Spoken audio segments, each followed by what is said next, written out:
Assalamualaikum warahmatullahi wabarakatuh. Selamat siang sahabat BMA dimanapun berada. Semoga hari ini tetap semangat untuk belajar akuntansinya. Oke, nah hari ini saya akan coba jelaskan bagaimana kita melakukan penyusunan laporan perubahan ekuitas. Yang pertama sekali yang perlu kita ketahui itu adalah apa itu laporan perubahan ekuitas. Nah, laporan perubahan ekuitas itu adalah suatu laporan di mana kita dapat mengetahui informasi yang menggambarkan perubahan yang terjadi atas ekuitas pada suatu periode. Maksudnya di sini adalah dengan melihat laporan perubahan ekuitas ini kita akan mengetahui apakah ekuitas atau modal perusahaan tersebut mengalami penambahan atau justru mengalami pengurangan. Jadi kalau kita ingin mengetahui berapa modal akhir dari suatu perusahaan, maka kita bisa lihat dari laporan perubahan ekuitasnya. Oke, saya rasa untuk pengertian sudah pada paham. Nah, sekarang kita lihat bentuknya. Misalnya bentuk di sini kita ambil contoh ini ya. Ini bentuk laporan perubahan ekuitas. Saya kasih contoh seperti ini. Sebenarnya ada bentuk lain, tapi itu tergantung pada perusahaan masing-masing. Nah, di sini saya ambil contohnya seperti ini. Jangan lupa kita buat dulu nama perusahaannya, laporan yang ingin kita buat, kemudian periodenya kapan ya. Dan setelah itu baru kita akan bisa melakukan pencatatan untuk laporan perubahan ekuitasnya. Di laporan perubahan ekuitas itu ada berapa akun yang perlu kita ketahui yang nantinya akan kita masukkan ke dalamnya. Ya, yang pertama itu adalah modal awal ya. Jadi modal awal ini kita buat pertama sekali paling atas berapa modal awal perusahaan tersebut, maka kita letakkan di sini nominalnya. Kemudian jikalau dalam tahun berjalan itu ada yang namanya penambahan atau setoran modal, maka kita bisa melakukan penambahannya dengan modal awal. Nah, setelah itu kita jumlahkan, nanti dapat hasilnya di sini. Kalau tidak ada setoran atau tambahan modal, tidak apa-apa, berarti cukup ini saja. Nah, kemudian akun yang berikutnya adalah akun laba bersih. Laba bersih ini nantinya kita buat di sini, berapa nominalnya. Kalau misalnya ada prive, berarti kita harus kurangkan dulu dengan prive-nya. Kalau sudah kita kurangkan, maka selisihnya akan kita letakkan di sini. Nah, selisihnya ini nanti akan kita tambahkan dengan modal yang ada di sini.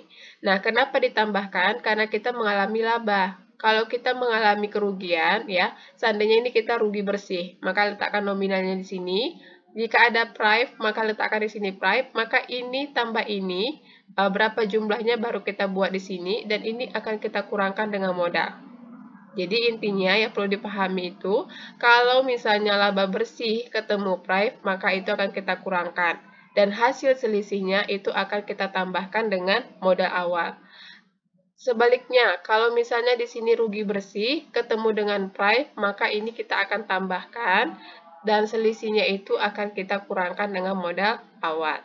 Nah, berapa nanti selisih antara modal awal dan modal akhir? Maka modal awal dengan jumlah yang ada di sini, maka itulah namanya modal akhir. Oke, jadi inilah bentuknya. Ya, tidak begitu sulit sih sebenarnya. Ini jika perusahaannya adalah milik bukan bentuk perseroan ya. Kalau bentuk perseroan pasti nanti tidak pakai prive, tapi justru pakai dividen. Nah, di sini bukan berbentuk perseroan, jadi makanya saya buat di sini ada prive-nya. Oke, di sini saya rasa sudah pada paham ya bagaimana bentuk dari laporan perubahan ekuitas.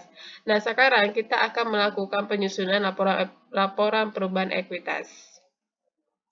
Untuk menyusun laporan perubahan ekuitas, kita bisa membutuhkan beberapa data, seperti data dari neraca saldo setelah penyesuaian, kemudian data laporan laba rugi, dan bisa juga data dari neraca lajur.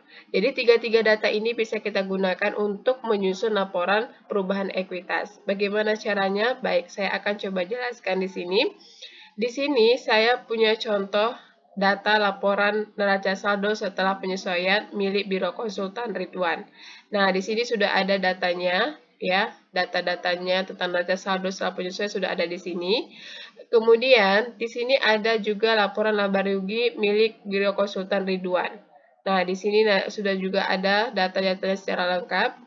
Oke, kemudian di sini ada data neraca lajur milik Biro Konsultan Ridwan dan datanya juga sudah lengkap dan ini nanti ketiganya akan saya gunakan untuk menyusun laporan perubahan ekuitas milik Biro Konsultan Ridwan. Caranya itu mari kita lihat dulu. Ini dia ya, Biro Konsultan Ridwan sudah saya selesaikan. Cuma kita akan bahas satu persatu bagaimana bisa terjadi seperti ini ya. Nah, data-data ini kita akan ambil dari sini. Kalau saya menggunakannya data dari neraca saldo setelah penyesuaian, maka saya lihat adalah modal awalnya berapa. Ternyata modal awal dari perusahaan ini adalah 4.500.000. Maka nanti saya akan letakkan di sini modal awalnya 4.500.000. Oke. Nah, kemudian saya akan cari data yang berkaitan dengan laba atau rugi. Nah, untuk mengetahui data nominal laba atau rugi ini, saya akan menggunakan laporan laba rugi. Nah, dari mana saya ambil nominalnya? Dari sini.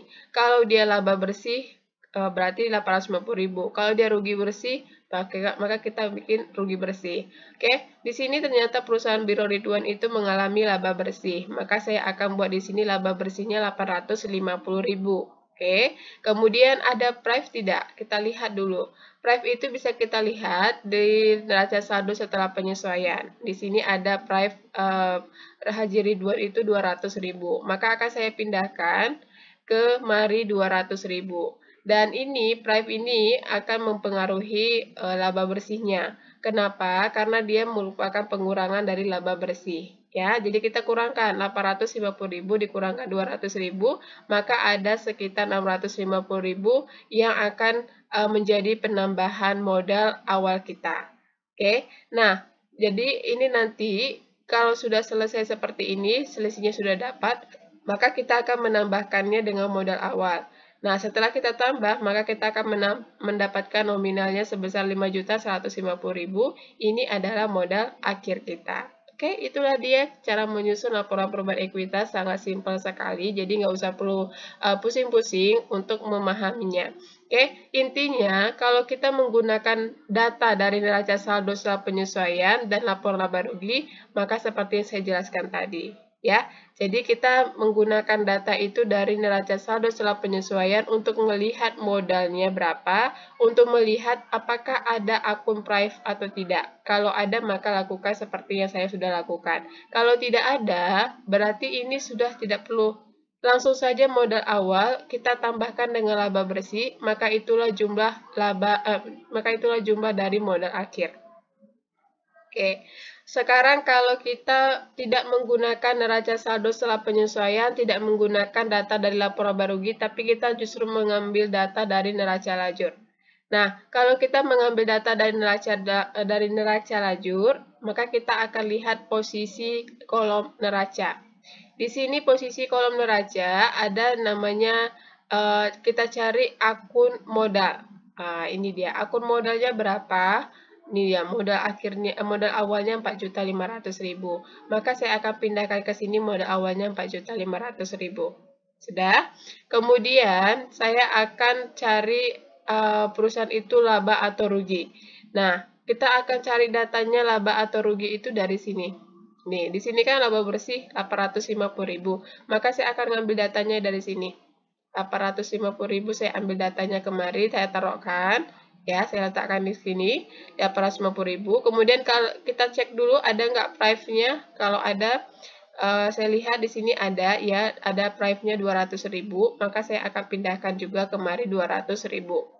Maka saya akan kurangkan, hasil kurang itu nanti akan saya tambahkan dengan modal awal, maka itulah modal akhir kita. Oke, jadi intinya itu, sahabat BMA harus punya datanya terlebih dahulu.